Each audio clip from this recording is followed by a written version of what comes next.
Welcome to lesson 3 of the One Tao Kung Fu introductory course.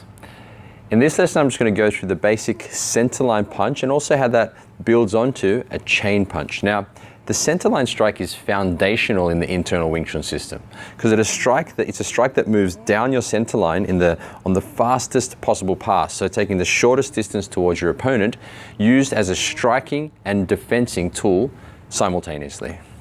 Now, I'll grab Austin to help me out here. So from his stance and guard, you see, if I'm going to throw an attack towards him, as I go to throw the attack, he straight away throws that centerline strike, which defends his center and also attacks my center simultaneously. Now, it can be used stationary depending on the range. He might just use it straight where he is and throw the punch as it comes through, or he could even step through to increase the power, the speed, and also the reach as well. So as I'm coming through, you could step and punch straight through with it. So that's the centerline strike. Now, thanks.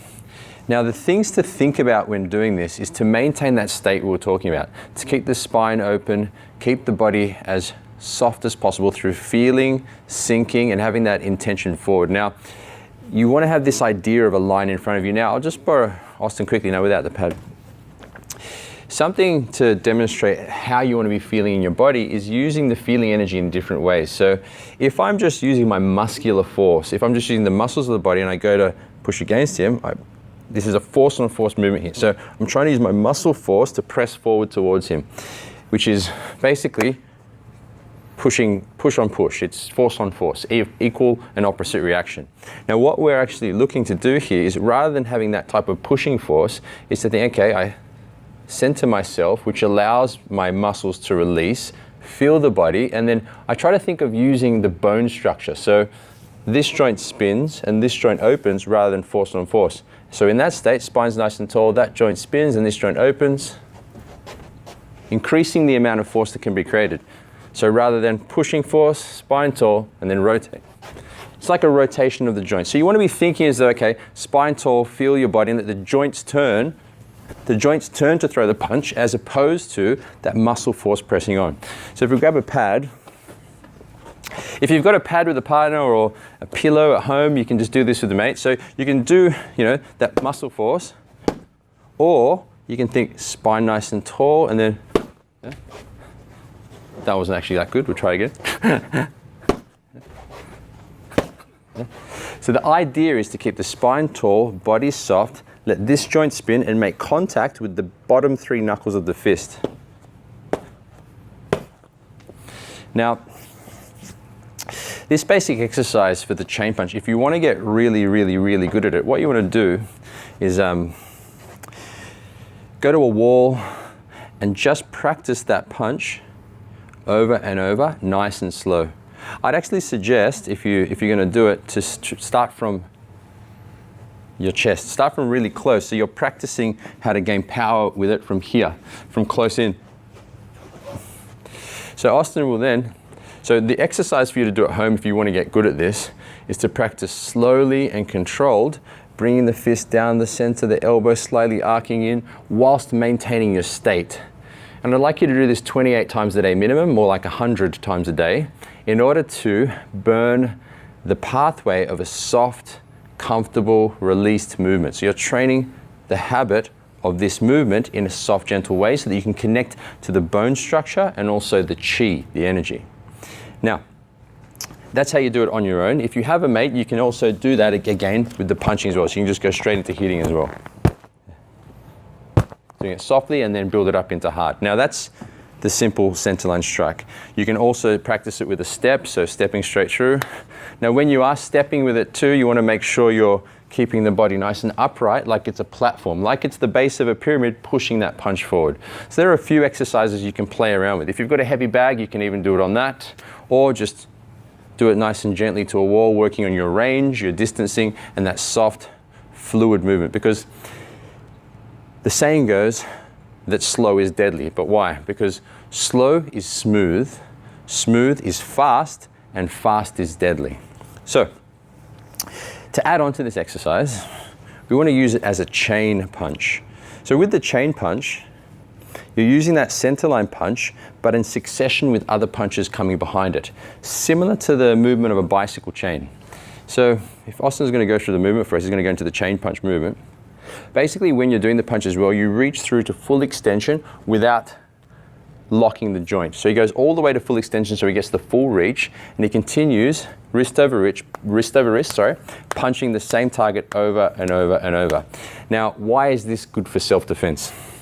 If Austin's coming at pace down my center with a chain punch, yeah, it's difficult for me to deal with, and I'm getting punched a lot. Now, the other benefit, so if someone's coming straight down your center like this, it's hard to stop and hard to deal with. Now, what that also forces Austin to do, if I start coming down the center, is that he has to come around my outside now. So if he comes around outside, I've hit him 3 to 4 times before he can even get to me. So coming at pace down the center with strikes and the full body mass coming behind it is extremely difficult to deal with in a self-defense situation, and it makes it so that you're so if we come this way, he's simultaneously defending his center while he comes through. And if I do take that outside line, he can defend and hit, or even just hit me several times before I get there, which would take the steam out of my attack also. So if you want to practice this, you can once again practice it on that wall. Yeah. So go slowly, slowly, slowly. So I always suggest practice slowly, like practice 80% slow, 20% fast. So 80% of your training I'd suggest you do slowly, and then do 20% of it fast, yeah? Just practicing that movement, that slowness, that easiness. You can also practice it on a pad as well.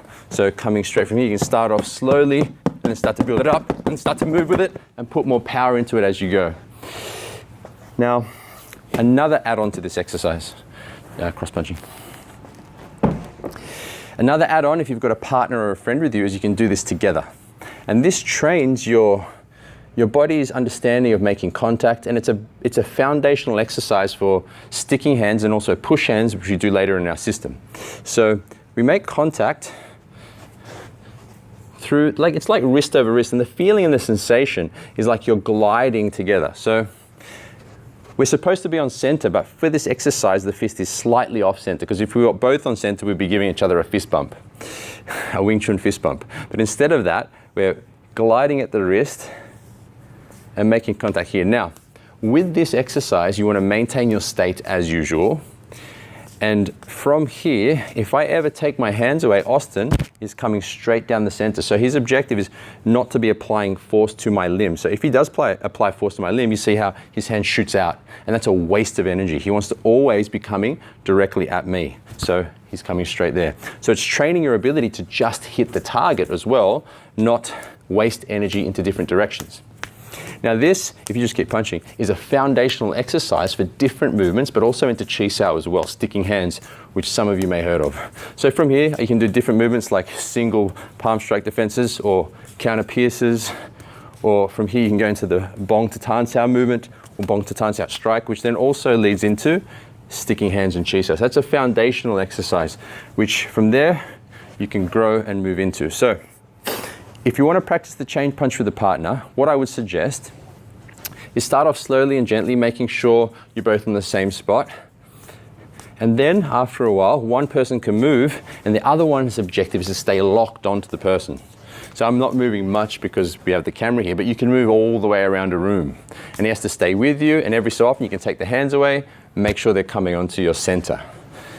Okay, anything you'd like to add? Can't do it. Okay, cool. So that is the centerline punch built up to chain punching and cross punching. An extremely effective self-defense weapon in your training.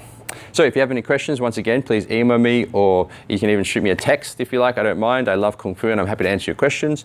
Or there may be a comment section below. Maybe there's not. Let's find out. Okay, thanks for being in this lesson, and I look forward to our next lesson on kicking.